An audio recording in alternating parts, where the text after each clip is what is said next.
This episode is sponsored by my longtime partner, the botanist Isla Dry Gin, and they've got big news. Their first TV commercial is airing this weekend during the big game, and the message in the ad is really important. Local bars and restaurants still need our support to help keep them in business. Tune in this weekend to watch the full commercial, continue to support your favorite local businesses, and visit saverestaurants.com to see how else you can help. Links in the video description. Now, let's get down to basics.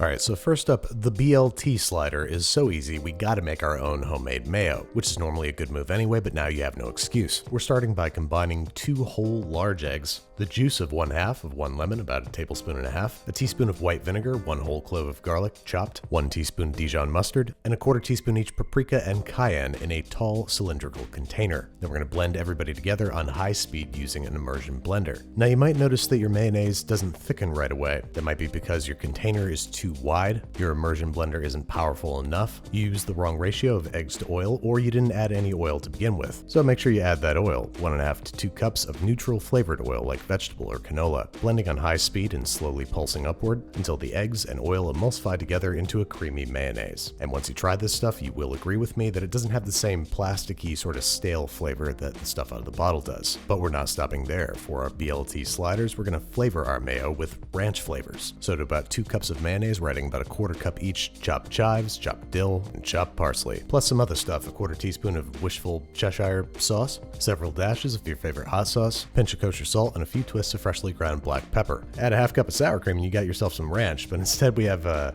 ranch mayo, which is good. It's gonna be good on our sandwich. It's just weird, right? I know. Anyway, we have to contend with the B of our BLT, that being bacon. I like to spread mine out on parchment-lined baking sheet and bake at 375 for 25 to 30 minutes until crisp. And if we pop our other oven rack to the very top spot of the oven rack slots, it makes for a great opportunity to toast up our bread. As you can see, I have an whole focaccia here that I've halved lengthwise. And if you look really close, you'll notice that I'm brushing it down with olive oil that's been seasoned with kosher salt and freshly ground black pepper before plopping it in the hottest top spot. Sorry, I won't do that again. And toasting it in our already occupied oven. Now I'm going to use the roughed up surface of the bread kind of like a cheese grater, impaling a clove of garlic on the end of a fork or just holding it in your hand, and grate the garlic thoroughly all over the bread's surface. Finish with some flaky finishing salt and you probably just eat this as is. Or we can turn it into a sandwich, I guess. Spreading some of our herby mayo, that sounds better than ranch mayo, right? Lay down some butterleaf lettuce, followed by tomatoes, followed by bacon. Kendall insists that this is the ideal configuration for BLT. So now all we have to do is cut it down into individual serving sizes, and there you have it, 2 sliders.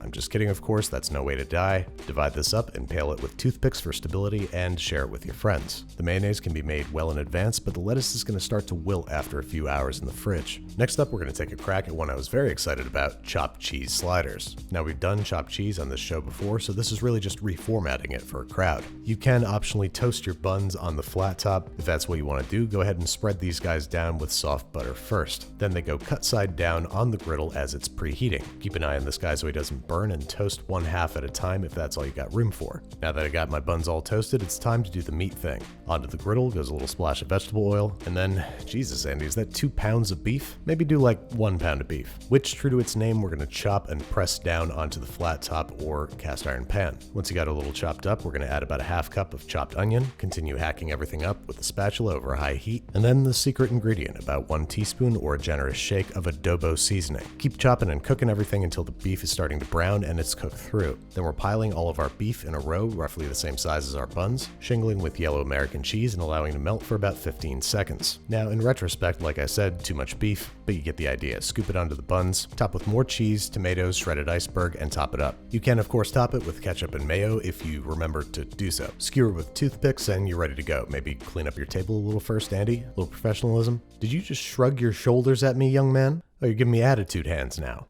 This guy thinks he's a celebrity. Next and last, for our vegetarian friends, we're gonna make some eggplant parm sliders. Is that 2 eggplants, Andy? That's gonna be way too thick.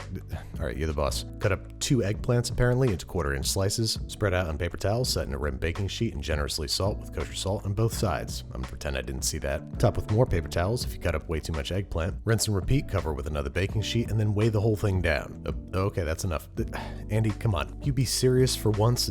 Okay, that's kind of cute. Anyway, weigh it down for like 20 minutes. That's going to draw moisture out of the eggplant. That's going to make them less bitter and more tender. Next up, we need a 3-stage breading system for deep frying. That's 3 large eggs beaten together with a tablespoon of flour, 3 cups of breadcrumbs, optionally with dried Italian herbs. Eggplant goes first in the flour, then in the egg, then in the breadcrumbs. Rinse and repeat until all of the eggplant slices are coated. Now you can use jarred sauce or you can make your own. Either way, we want to end up with about 3 cups worth. If you want to see how to make a quick tomato sauce, click the link in the upper hand corner right now. Otherwise, we're headed over to a wide, deep saute pan in which we've preheated about an inch of oil to somewhere around 325 degrees, but you don't have to be precise about it. Just make sure it's hot, not smoking, and the eggplant slices are sputtering excitedly, but not too excitedly. Fry for 1 to 2 minutes per side until deeply browned and cooked through, then drain on paper towels. Now we can start assembling our eggplant parm in earnest. It goes sauce, eggplant, mozzarella, sauce, eggplant, mozzarella, sauce, eggplant, mozzarella, with extra mozzarella on the last mozzarella, extra sauce, and Parmesan cheese. Just make sure you go very light on the sauce so you don't get sloppy sandwiches. At this point, you can wrap in plastic wrap and fridge for up to 2 days before baking. Bake in a preheated 375-degree Fahrenheit oven for 45 minutes to an hour, cranking the oven up to 425 in the last 10 minutes of cooking to ensure that everything gets browned and bubbly.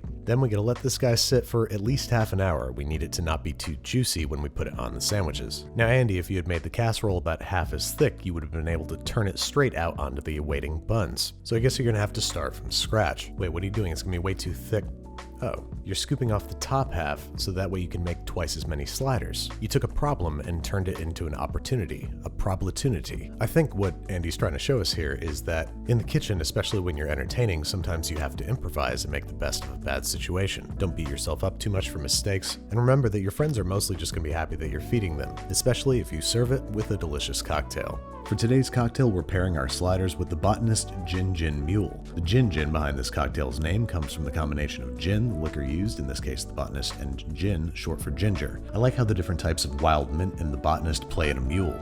Harvest some fresh mint or just grab some from your fridge and toss 6 or so leaves into a mule mug, along with a ½ ounce of simple syrup before commencing to muddling. Bruising the leaves a little bit but not mashing them into teeny tiny pieces that are going to get stuck in your teeth. Then we're adding 3/4 ounce of freshly squeezed lime juice and 2 ounces of the Botanist Isla Dry Gin. Mix for about 5 seconds or until mixed, pile tall and proud with crushed ice, and top up with high quality ginger beer. Garnish with a circle of lime and a sprig of mint, and there you have it, the Botanist Gin Gin Mule. Thanks again to my friends at the Botanist Isla Dry Gin for partnering with me on this episode. I'm really excited for them and their first ever TV spot to air during the big game, no less. The Botanist is doing the commercial with the Independent Restaurant Coalition, an advocacy organization of chefs and restaurant owners that started during the pandemic to fight for federal financial assistance. Nearly 2 years later, the IRC is still fighting on behalf of your favorite neighborhood restaurants and bars. This is a cause that's important to the Botanist, and it's important to all of us. So make sure to tune in during the big game to see the full spot. And while you may be making these sliders at home, make sure to go and support some local restaurants too. Visit saverestaurants.com. The link is in the video description.